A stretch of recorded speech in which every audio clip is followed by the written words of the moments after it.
Halo semuanya, kali ini saya akan mengajak kalian semua untuk berkenalan dengan Android.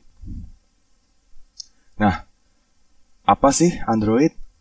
Jadi Android ini merupakan operating system atau sistem operasi yang dikeluarkan oleh Google. Android sendiri itu awalnya hanya untuk smartphone dan juga tablet. Jadi ini Android ini merupakan salah satu operating system untuk mobile ya, dan dia dikeluarkan oleh Google. Lalu kenapa sih kita mesti pilih Android untuk mulai mengembangkan aplikasi?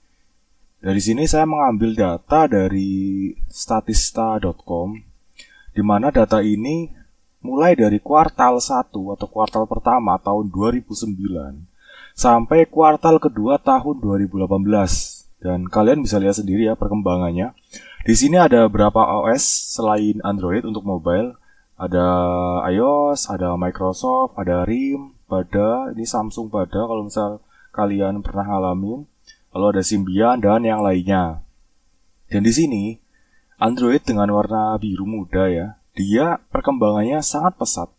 Mulai dari 2009 sampai 2018, perkembangannya tajam sekali. Dan di sini paling kentara perbedaannya dibandingkan OS-OS yang lain dalam dunia mobile. Jadi sudah bisa dipastikan bahwa sistem operasi Android ini merupakan sistem operasi mobile atau sistem operasi smartphone yang paling terpopuler. Karena pada tahun 2016 pun, Android Store atau Play Store itu memiliki lebih dari 2,8 juta aplikasi. Jadi sangat banyak sekali aplikasi yang dikembangkan. Dan source code dari Android Studio ini bersifat open source. Jadi gratis dan bisa dikembangkan oleh siapa saja karena bersifat open source. Lalu selanjutnya, untuk distribusi aplikasinya, ini ada banyak ya. Yang pertama yang kita tahu dan sering kita buka di handphone atau smartphone kalian, itu pasti Google Play. Ya, karena ini merupakan store yang resmi oleh Google. Nah, setelah itu apakah masih ada lagi? Masih banyak. Jadi masih banyak store pihak ketiga atau market pihak ketiga yang menyediakan berbagai macam aplikasi Android. Ya, salah satunya ada APK Pure, Aptoide, Amazon App Store, lalu ada APK Mirror, ProApp, dan lainnya. Dan biasanya kalian mungkin banyak yang beberapa download selain dari Google Play Store, jadi APK Pure, Aptoide, dan lain-lain. Biasanya untuk mencoba aplikasi yang belum rilis atau yang tidak ada di Google Play. Nah, selanjutnya ada Android SDK atau Software Development Kit, di mana Android SDK ini merupakan kit untuk mengembangkan aplikasi berbasis Android. Nah, di dalamnya ada apa aja? Di dalamnya ada debugger, ada software libraries, ada emulator, dokumentasinya, ada contoh codingnya, dan juga ada tutorial. Dan untuk selanjutnya, ini ada sejarah Android atau perkembangan Android dari masa ke masa. Yang mana pada tahun 2008, itu tercipta Android 1.0. Jadi Android pertama, bukan Android One ya, tapi Android 1.0. Itu adalah pertama kalinya sistem operasi Android rilis di tahun 2008. Lalu yang kedua pada tahun 2009, rilis Android 1.5 dengan nama Cupcake. Dan yang selanjutnya pada tahun 2009, masih 2009, rilis lagi Android 1.6, namanya Donut. Nah, ini makanan semua ya, karena memang Google mungkin suka yang manis-manis, karena nanti nama-nama dari Android itu nama-nama makanan semua dan nama-nama makanan yang manis. Selanjutnya, ada Android 2.0 dengan nama Eclair dan masih di tahun 2009 juga. Dan sekarang masuk ke tahun 2010, dirilis Android 2.2 dengan nama Froyo. Yang selanjutnya pada tahun 2010 lagi, rilis Android 2.3 dengan nama Gingerbread. Ya, masih nama makanan semua dan memang nama makanan semua. Dan pada tahun 2011, rilis Android 3.0 dengan nama Honeycomb. Yang mana Android 3 ini berbeda dengan versi Android yang lainnya, di mana Android 3.0 hanya didistribusikan untuk tablet. Jadi bukan untuk smartphone, tapi hanya untuk tablet. Selanjutnya pada tahun 2011 masih rilis Android 4.0 dengan nama ICS atau Ice Cream Sandwich. Dan selanjutnya pada tahun 2012 muncul Android Jelly Bean ya, dengan kode 4.1. Dan selanjutnya 2013 muncul Android KitKat dengan kode 4.4. Lalu mana 4.2 sama 4.3-nya? 4.2 sama 4.3 itu masih punyanya Jelly Bean. Jadi masih masuk yang Jelly Bean. Oke, selanjutnya pada tahun 2019 muncul Android yang versi 5.0 dengan nama Lollipop. Dan pada tahun 2015 muncul Android ke-6, 6.0 dengan nama Marshmallow.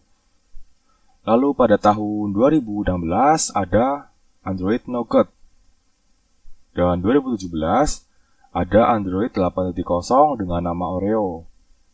2015 ada Android 9 dengan nama Pie. Jadi kita perhatikan dari tadi namanya makanan semua dan apalagi selain makanan semua. Ya manis, semuanya manis, makanan ini manis semua, apalagi.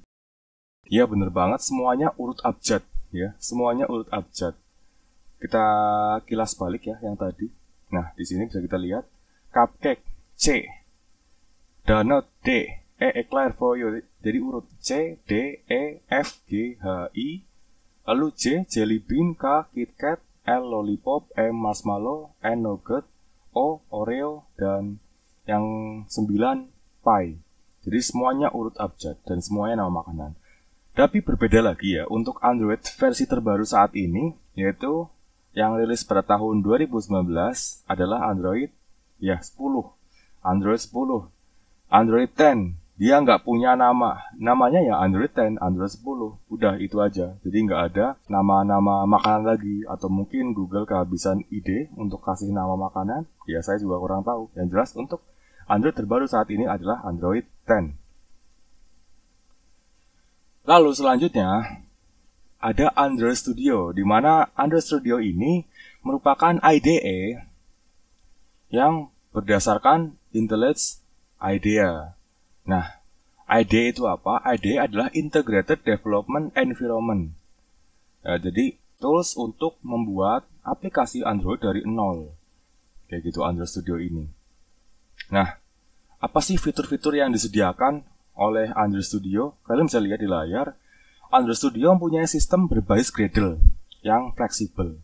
Apa itu Gradle? Kalian nanti akan menjumpai sendiri. Dan mungkin ada keselnya sendiri saat kalian menunggu Gradle itu finish. Karena untuk pertama kali kalian membuat project dengan Android Studio, Gradle akan diproses dalam waktu yang cukup lama, tergantung dengan koneksi internet kalian dan juga spesifikasi laptop atau komputer kalian. Nah, untuk selanjutnya, di Android Studio juga menyediakan emulator yang cepat dan kaya fitur. Nah, di sini ada emulator bawaannya, tapi ini hanya direkomendasikan dipakai untuk yang laptop atau komputernya memiliki spesifikasi di atas rata-rata. Karena emulator ini memakan banyak daya, terutama RAM dan juga prosesor.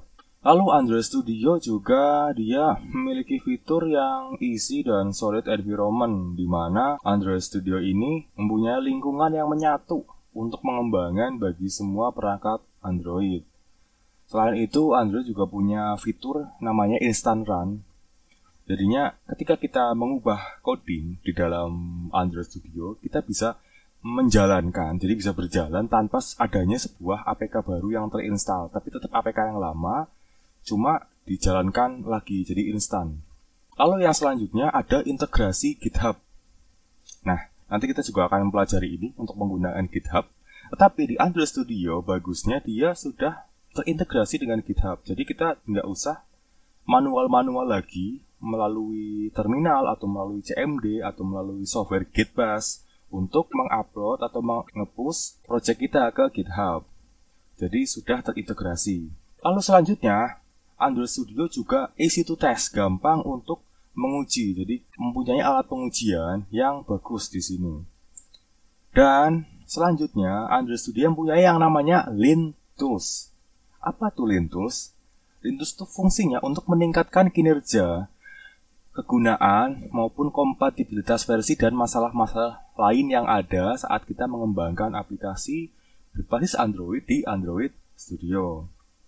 Dan selain itu, Android Studio juga menyediakan dukungan pada C++ dan juga NDK. Dan juga Android Studio pastinya memiliki dukungan bawaan untuk Google Cloud Platform. Ya, misalnya ada Google Cloud Messaging, ada App Engine, Firebase, Maps, dan lain-lain. Oke, selanjutnya kita masuk pada spesifikasi minimum untuk dapat menjalankan Android Studio. Di sini tertera ya, kalian bisa lihat sendiri di layar bahwa untuk Windows berapa, untuk Mac berapa, Linux berapa, dan Chrome OS berapa.